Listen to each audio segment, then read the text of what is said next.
जायज है, नाजायज है, हराम है या हलाल है।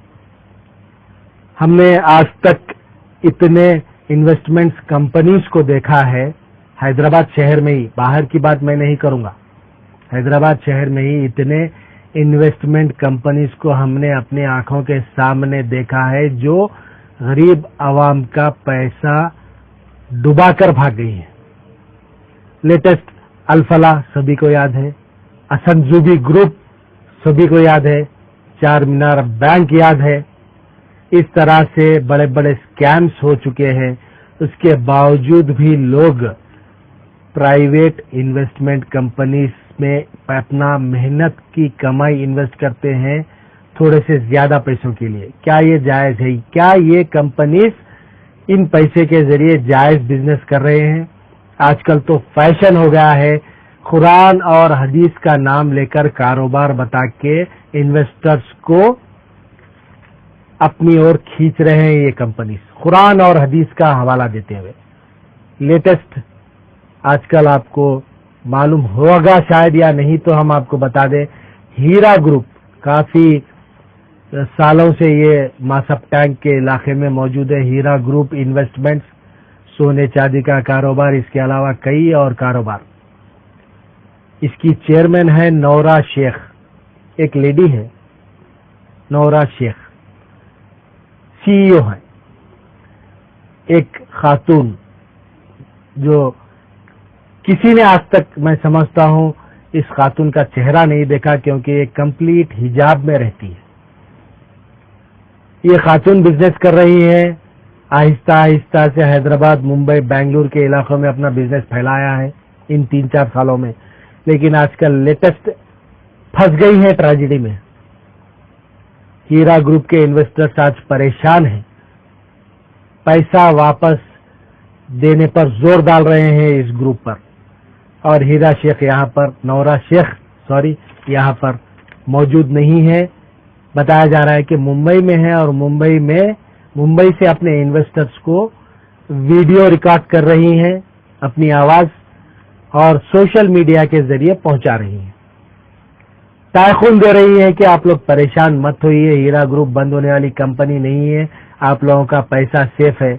लेकिन हाल ही में आपने देखा है कि इन्होंने खुद गोलकुंडा पुलिस स्टेशन में कंप्लेंट किया है कि इनके तीसरे शौहर, थर्ड हस्बैंड सलमान ने 10 किलो सोना लेकर फरार हो गए। उसके बाद से इन्वेस्टर्स में काफी हलचल हुई, लोग परेशान होने लगे, हीरा ग्रुप के ऑफिस पहुंचने लगे जो मासप टैंक में है और इन्वेस्टमेंट वापस पर जोर देने लगे। अब इन गरीब इन्वेस्टर्स को पैसा वापस मिलेगा या नहीं, या नौरा शेख इन पैसों से एंजॉय करते रहेंगी और ये गरीब आवाम अफसोस करते रहेगी।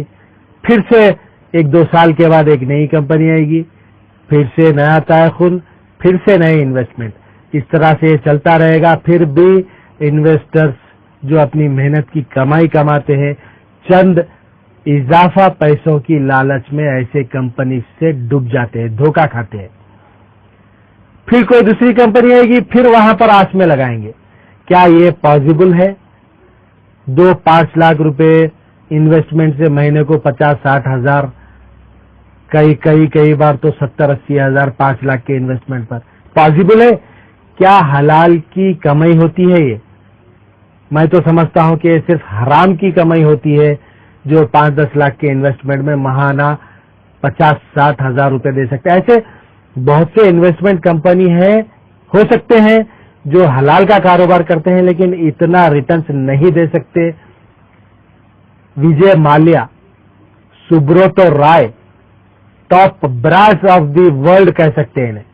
किंगफिशर कंपनी के मालिक विजय माल्या, सहारा ग्रुप के मालिक सुब्रतो राय आज जेलों में है। विजय माल्या तो फरार है, इंडिया में ही नहीं है, सुब्रतो राय जेल में है।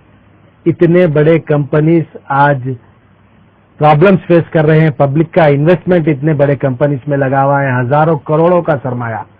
तो ये छोटे छोटे कंपनीज किस तरह गरीब और मासूम आवाम की मेहनत की कमाई को डुबाकर भागते हैं। एक बार हीरा ग्रुप की CEO नौरा शेख शायद मुंबई में होंगी, वहां से लेटेस्ट स्टेटमेंट अपना रिकॉर्ड करके सोशल मीडिया के जरिए रवाना किया है। आज एक बार उनका दर्दमंदाना, मैं तो कहूंगा कि डुबाने वाली कंपनियों के CEO की दर्दमंदाना अपील आप लोग सुनिए, फिर हम इस पर डिस्कस करेंगे।